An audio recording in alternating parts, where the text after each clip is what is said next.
Hi students, sorry you missed today's class. I just want to quickly go through what we did because it was kind of a lot of just me doing some housekeeping work. So first on number 4, just housekeeping, a few things to think of now that we're done with Unit 1. First, I asked students to take a quick survey. It can be an anonymous survey. Just tell me how Unit 1 went. Tell me how your virtual learning is going. If there's anything that I can do to help, I want to know about it. Second, we talked about the MyAP on the College Board and how it's used for practice only. I will always give a completion grade. I have 3 of them in there right now. It's really important that you do this to practice for our AP exam and make sure you have the knowledge that you need. It also helps me know what I need to review with you.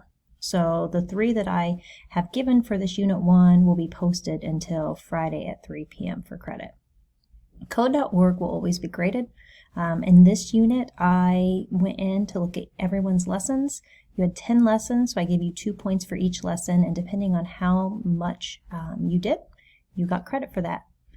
If you don't like your grade for the Code.org Unit 1, I'm not going to regrade unless I hear from you. So be proactive. If you want a better grade, you can get it. You just have to make sure that you email me, talk to me about code.org, and then I can regrade yours at that time when you get it finished.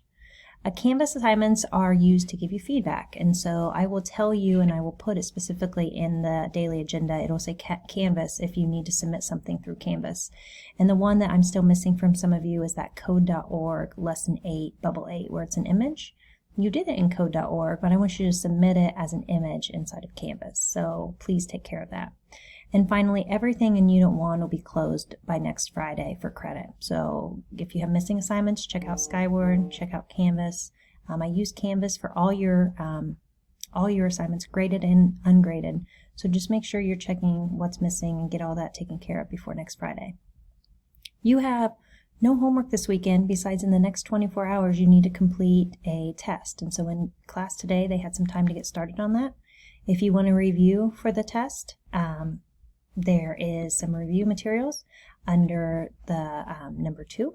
Know that this is just, again, for preparation for the spring. And so do your best to review, turn everything off, open up code.org, and just do the best you can on it without using any materials but scrap paper.